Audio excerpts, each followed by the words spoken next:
Dizem que o amor é cego, mas a tecnologia é implacável e não possui sentimentos. Meu nome é Dominic. No ecossistema de predadores que é Manhattan, eu sou o homem que as pessoas chamam quando querem que seus segredos permaneçam enterrados sob quilômetros de criptografia. Eu sou um arquiteto de firewalls, um caçador de falhas em sistemas que governam as fortunas de bilionários e governos. Eu passo meus dias encontrando mentiras escondidas em códigos binários, mas, ironicamente, levei 2 anos inteiros para encontrar a mentira que dormia ao meu lado, respirando o mesmo ar que eu todas as noites.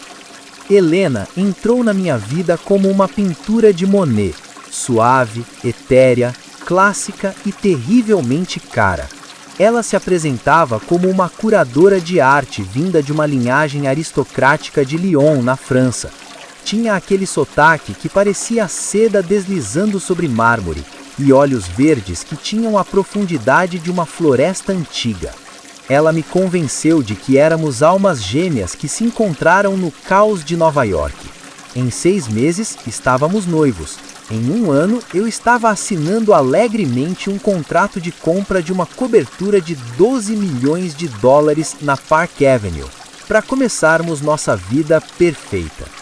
O golpe era uma obra-prima de engenharia social. Helena não queria apenas o meu sobrenome ou uma pensão de divórcio. Ela queria a chave mestra dos meus servidores centrais, onde os dados confidenciais dos meus clientes mais poderosos estavam armazenados. Ela não era uma curadora de arte interessada em pinceladas. Ela era uma operadora de alto nível de um sindicato internacional de crimes financeiros. E o homem que ela apresentava a todos como seu primo, Sebastian, era, na verdade, o seu parceiro de crimes e amante de longa data. Eu descobri a verdade 3 meses antes do dia do casamento. Não foi um descuido dela. Helena era cuidadosa demais para isso. Foi a arrogância de Sebastian que os derrubou. Em uma noite quente de verão na nossa casa de campo nos Hamptons, ele tentou acessar a rede Wi-Fi interna usando um protocolo de criptografia que eu mesmo havia patenteado e que poucas pessoas no mundo conheciam. O sistema me enviou um alerta silencioso no meu relógio às 3 da manhã. Enquanto Helena dormia profundamente com a cabeça no meu peito, exalando aquele perfume pesado de peônias que eu mesmo comprava semanalmente, eu estava no meu escritório digital secreto, vendo 10 anos de histórico de crimes dela passarem diante dos meus olhos em uma cascata de dados frios. Ali, em letras verdes no meu monitor, a verdade apareceu. Helena não era francesa. Ela nunca viu Lyon. O nome real dela era Maryse Valen, uma golpista procurada pela Interpol em 3 continentes por seduzir e falir herdeiros europeus antes de desaparecer no ar. Qualquer outro homem teria gritado, teria acordado a mulher e chamado a polícia no ato. Mas eu não sou como os outros homens. Eu sou um arquiteto de sistemas. E sistemas complexos precisam ser desmantelados peça por peça para que a explosão final seja total e sem sobreviventes. Eu fechei o meu notebook com um clique seco, voltei para a cama e a beijei na testa com uma ternura que agora era puro veneno. O casamento continuaria, mas não seria uma união, seria uma emboscada de $1 milhão. Durante os preparativos finais, eu me tornei o noivo mais generoso que Manhattan já viu. Eu incentivei cada luxo desnecessário. O vestido Vera Wang de $50 mil bordado com cristais que brilhavam como as mentiras dela? Compre, querida! As flores importadas de Amsterdã que custavam o preço de um carro de luxo? Nós merecemos o melhor. O buffet de $500 por prato para 800 pessoas? Não economize. Eu via Sebastian e Maryse trocarem olhares cúmplices por cima das taças de champanhe cristal durante os ensaios. Eles riam da minha ingenuidade pelas costas, chamando-me de nerd apaixonado em suas comunicações privadas, que eu agora interceptava diariamente. Eles achavam que eu era a ovelha a ser tosada antes do abate. Eles não sabiam que estavam lidando com um lobo que não apenas guardava o cercado, mas que havia eletrificado cada centímetro da cerca. Eu transformei o dia do casamento no meu próprio script de execução. Eu queria que Maryse investisse cada grama de sua energia e esperança naquele evento. Eu queria que o tombo fosse proporcional à altura da queda que ela mesma planejou para mim. Enquanto ela planejava o Felizes para Sempre com o meu dinheiro em contas na Suíça, eu estava silenciosamente transferindo todos os meus ativos reais para fundos inalcançáveis e substituindo o conteúdo dos meus servidores por isca digital.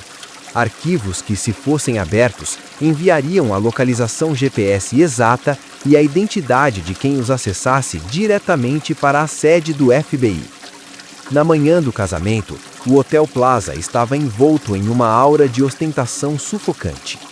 Eu me olhei no espelho enquanto ajustava o meu smoking de seda. Eu não sentia nervosismo. Sentia a antecipação fria de um caçador.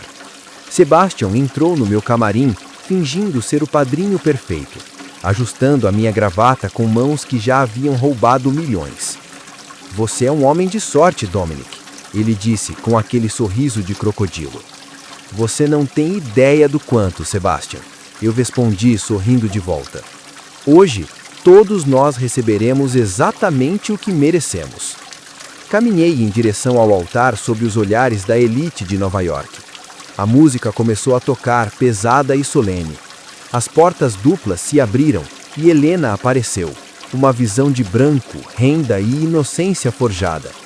Ela caminhou em minha direção, sorrindo através do véu, pronta para selar o contrato que, em sua mente, me deixaria na ruína e ela no topo do mundo. O celebrante começou as palavras rituais sobre amor, fidelidade e confiança eterna. Cada palavra soava como um escárnio no meu ouvido. "Dominique, você aceita Helena como sua legítima esposa, para amá-la e respeitá-la, na riqueza e na pobreza, até que a morte o separe?" O celebrante perguntou, sua voz ecoando pelo teto de ouro do salão. O silêncio na sala foi absoluto, denso o suficiente para ser cortado. Olhei para o fundo do salão e vi Sebastian escondido atrás de uma coluna de mármore, com um tablet na mão, tentando desesperadamente acessar o fundo fiduciário que eu fingi ter criado como presente de casamento. Ele estava mordendo a isca no momento exato. "Eu não aceito", eu disse. Minha voz não tremeu. Ela saiu fria, clara e cortante, atingindo o fundo do salão e paralisando o coração de todos os presentes. O sorriso de Helena congelou sobre o véu.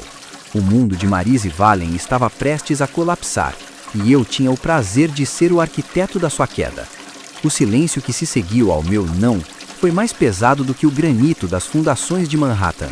Eu conseguia ouvir o zumbido estático do sistema de som e a respiração curta, ruidosa de Helena através da renda importada do seu véu. O celebrante paralisou, o livro de orações tremendo entre os dedos, como se ele tivesse acabado de ver um fantasma. "Dominique, querido?" A voz dela saiu como um ganido, o sotaque francês milimetricamente cultivado, vacilando pela primeira vez em 2 anos. "Isso é uma brincadeira de mau gosto? O estresse do casamento está fazendo você delirar? Diga que é uma piada para os nossos convidados." Eu não recuei 1 centímetro. Em vez disso, dei um passo à frente, invadindo o espaço pessoal que ela protegia com tanta elegância e perfume de peônias. Eu queria que ela sentisse a minha presença, não como o noivo manipulável, mas como o homem que acabara de desligar o suporte de vida da sua mentira. "O estresse acabou, Maryse", eu disse, usando seu nome de batismo com uma clareza gelada que cortou o ar abafado do salão como um bisturi. Nesse exato momento, como se eu tivesse orquestrado o próprio tempo, o coro polifônico começou.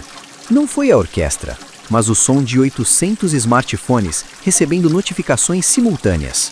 Trim, plim, vibração. Membros do conselho de administração, herdeiros de fortunas e curadores de museus levaram as mãos aos bolsos e bolsas, confusos. O que eles viram em suas telas de retina não era uma foto romântica, era o dossiê de Interpol. Maryse Wallen, procurada por fraude eletrônica e roubo de identidade. As fotos de Helena em cassinos de Mônaco, com perucas diferentes e nomes distintos, brilhavam nas mãos da nata de Nova York. O murmúrio que se seguiu foi como o som de 1000 vispas. A humilhação de Helena foi instantânea. Ela arrancou o véu com um movimento brusco, revelando um rosto que não era mais o de uma noiva, mas o de uma criminosa acuada. Você acha que venceu, Dominique? Ela sibilou, os olhos verdes agora injetados de fúria. Você gastou milhões nesta festa só para me humilhar. Eu vou sair daqui e você continuará sendo o nerd solitário que precisa comprar uma esposa para se sentir homem. Ela tentou correr, tropeçando nos metros de seda e cristais do seu vestido de $50 mil. O vestido que ela tanto insistiu que fosse perfeito tornou-se a sua própria armadilha, o peso do tecido a arrastando-a para o chão, quando ela tentava desesperadamente encontrar uma saída. Você não vai a lugar nenhum, Marise, eu respondi, gesticulando para as portas laterais. 4 homens de sobrecasca escura e expressão séria entraram. Eles não estavam lá para o buffet. Distintos federais brilharam sob os candelabros de cristal. O agente especial Miller, um homem que eu conhecia há anos por causa de consultorias de segurança, caminhou até o altar com o passo firme da autoridade. Maryse Valen, você está presa sob custódia federal por conspiração para cometer fraude bancária e roubo de segredos comerciais, ele recitou, e o som das algemas de aço inoxidável estalando ecoou pelo salão como o veredito final. Ela gritou, debatendo-se entre as flores e os convidados que recuavam com nojo. Eu apenas a observei ser contida. A máscara de Helena de Lyon tinha caído no mármore, e o que sobrou foi apenas o rastro de destruição que ela tentou deixar no meu sistema. Mas no meu mundo, Maryse, nada é deletado sem deixar um log de erros, e hoje você é o maior erro da lista. Enquanto Maryse era arrastada pelo tapete de veludo vermelho, seus gritos de fúria ecoando pelas colunas de mármore do plaza, eu não desviei o olhar. Eu queria que ela visse, em cada segundo daquela caminhada para a viatura, que o homem que ela tentou destruir era o mesmo que agora segurava as chaves da sua cela. Mas o espetáculo principal ainda não havia terminado. Maryse era o rosto do golpe, mas Sebastian era o motor, e motores precisam ser fundidos para que o sistema nunca mais volte a operar. Virei-me lentamente para o fundo do salão. Sebastian, o primo aristocrata, o homem que bebia o meu uísque de 30 anos e ria das minhas piadas enquanto planejava o meu suicídio financeiro, estava paralisado. O laptop de titânio que eu lhe dei como presente de padrinho, uma máquina personalizada com o que há de mais moderno em processamento, estava aberto sobre uma mesa de carvalho. Ele tinha mordido a isca com a ganância cega de um amador que se acha mestre. Ao tentar usar o meu código de acesso para transferir o fundo fiduciário de casamento, ele não abriu uma conta bancária, ele abriu uma caixa de Pandora digital. O software de cavalo de Troia que eu desenvolvi especificamente para ele não apenas enviou o dossiê para os convidados, ele iniciou um protocolo de limpeza reversa. Sebastian estava vendo em tempo real todas as suas contas em paraísos fiscais, construídas sobre décadas de golpes, serem congeladas e os saldos reportados às autoridades tributárias de 3 países. Seguranças! Sebastian gritou, sua voz falhando e atingindo um tom agudo de puro desespero. Este homem enlouqueceu. Ele está cometendo um crime cibernético contra minha privacidade. Tirem-no daqui agora! Mas os seguranças que se aproximaram dele não eram os funcionários subornáveis do hotel. Eram os meus homens, ex-agentes de inteligência treinados para situações de alto risco. Eles cercaram Sebastian com uma eficiência gélida, anulando qualquer rota de fuga. Caminhei em direção a ele, atravessando o salão onde o buffet de luxo permanecia intocado, uma metáfora perfeita para a vida oca que eles levavam. O pendrive, Sebastian. Eu estendi a mão, sem qualquer traço de emoção. Ele continha o histórico de todas as transferências que você fez para a conta de Maryse nos últimos 2 anos. O FBI já tem os espelhos dos seus servidores na Suíça. Eu não apenas blindei o meu sistema, eu entrei no seu, mudei as fechaduras por dentro e deixei a luz acesa para a polícia. Sebastian olhou para mim com um ódio que beirava a admiração doentia. Ele era um parasita e reconhecia quando tinha sido superado por um hospedeiro que aprendeu a produzir veneno. Você é um psicopata, Dominic, ele sibilou, o suor escorrendo pelas têmporas. Quem faz isso? Quem gasta $1 milhão em uma festa, convida 800 pessoas e paga por flores e champanhe, sabendo que é tudo uma farsa? Quem espera até o altar para dar o bote?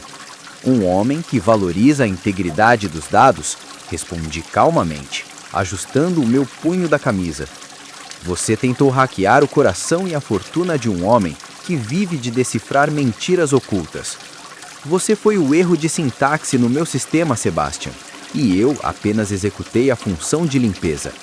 No final, a matemática sempre vence a narrativa. Os agentes federais o cercaram. O som das algemas de Sebastian foi mais seco, mais definitivo do que o de Maris. Ele não gritou, ele apenas murchou, tornando-se o homem pequeno e medíocre que sempre foi por trás dos ternos de $3 mil que eu pagava. Caminhei de volta ao centro do salão. Os convidados, a nata de Manhattan, os tubarões de Wall Street e as socialites de Park Avenue olhavam para mim com uma mistura de pavor e fascinação. Eu era o homem que transformou o casamento do ano em um tribunal federal ao vivo. O celebrante ainda segurava a Bíblia com as mãos trêmulas, o rosto pálido como cera. A cerimônia terminou. Anunciei para a multidão, minha voz projetada com a clareza de um comando de sistema. Mas o jantar e o champanhe estão pagos, e o chefe é o melhor de Nova York. Sugiro que aproveitem. É o sabor da justiça poética e custa caro demais para ser desperdiçado com lamentações. Saí do Hotel Plaza sozinho. A brisa da noite de Manhattan atingiu meu rosto, carregando o cheiro de asfalto e liberdade. Não havia noiva, não havia família, não havia o futuro que eu imaginei ingenuamente durante 2 anos de solidão compartilhada.